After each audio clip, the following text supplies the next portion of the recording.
दोस्तों, इस साल की शुरुआत हुई नहीं कि हिमालय से दो सबसे बड़ी दर्दनाक आफतें आ चुकी हैं।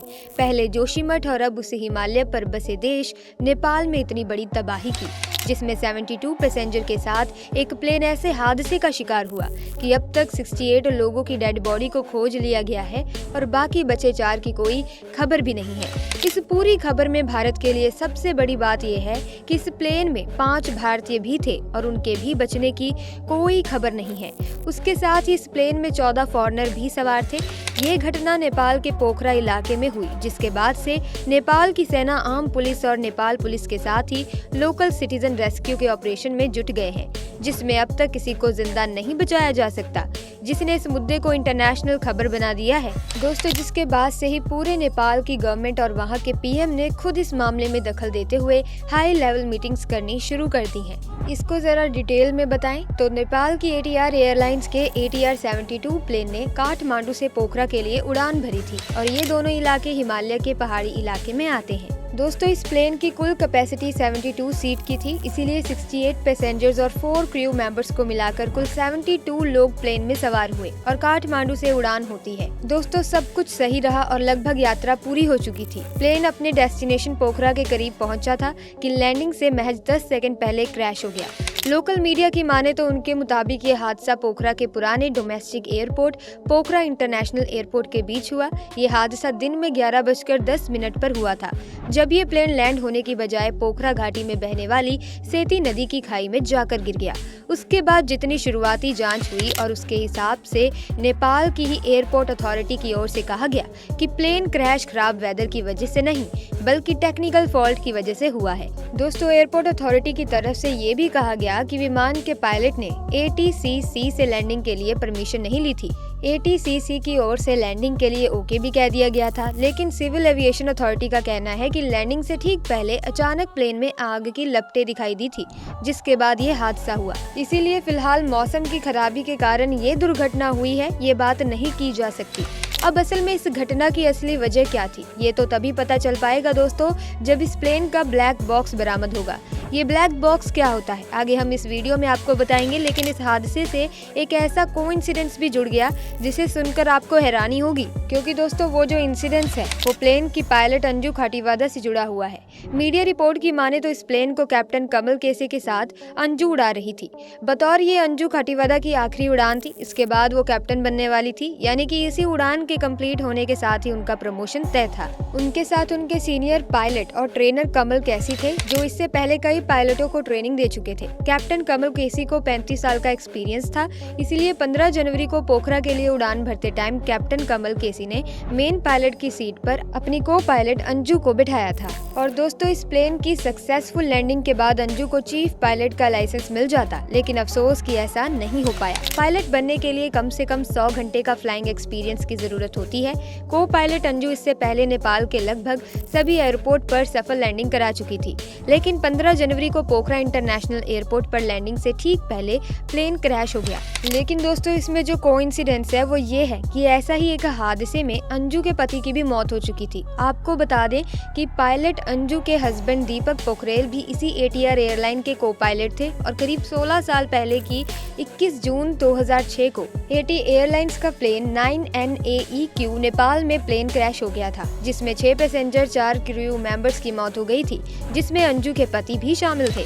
खैर, इस हादसे के बाद से ही नेपाल में जहाजों की उड़ान पर एक बार फिर से सवाल उठने शुरू हो गए, क्योंकि आपको जानकर हैरानी होगी कि पिछले 30 साल में नेपाल में अब तक 28 प्लेन क्रैश हो चुके हैं, जिसके बाद एक्सपर्ट्स का कहना है कि rugged mountain region, bad weather, old planes और इनएक्सपीरियंस्ड पायलट्स ने नेपाल को फ्लाइट के लिए सबसे खतरनाक देश बना दिया है, जिसमें नेपाल सरकार का खुद भी यही मानना है कि यहाँ के पहाड़ नेपाल के पायलटों के लिए अभिशाप बन गए हैं। लेकिन आपको बताएंगे कि जो प्लेन क्रैश हुआ है उसके साथ कोई खास टेक्नोलॉजी नहीं जुड़ी हुई, बल्कि वो प्लेन तो 42 साल पुराने मॉडल का था।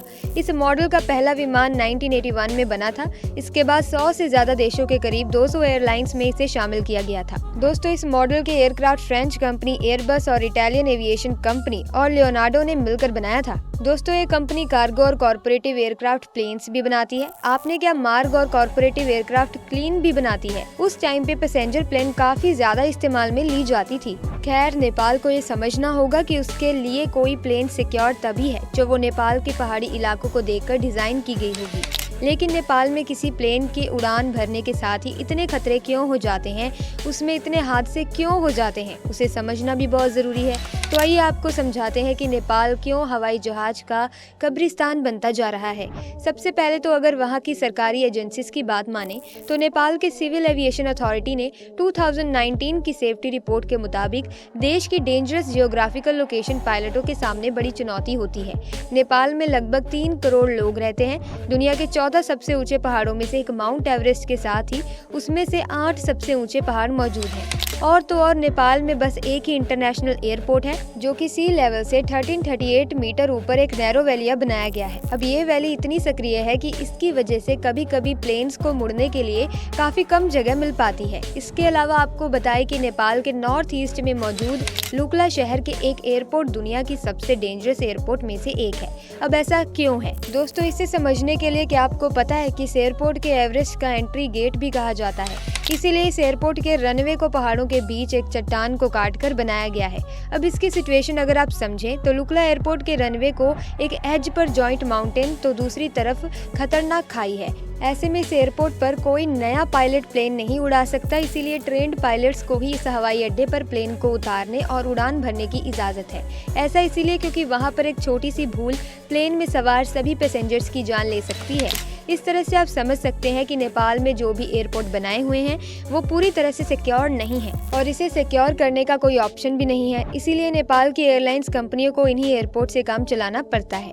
एयरपोर्ट की पहाड़ी लोकेशन के बाद अगले कारण की बात करें तो वो है नेपाल यानी कि हिमालय का मौसम, जो कि आमतौर पर कितनी तेजी से बदलता है यानी कि खराब होता है। ये शायद आपको पता होगा कि ये बदलता मौसम प्लेन की उड़ान को कितना खतरनाक बना देता है। पल पल बदलते मौसम के कारण पायलट्स को प्लेन के नेविगेशन को बदलना पड़ता है, जिससे बहुत मुश्किल आती है दोस्तों। वो भी तब जब मौसम अचानक बदल जाए, सामने कुछ भी दिखाई ना दे, बस धुंध हो, तूफान हो, बर्फबारी से एयरपोर्ट के रनवे काफी खतरनाक हो जाते हैं, जिसकी वजह से पायलट्स को बहुत ज्यादा मुश्किल होती है।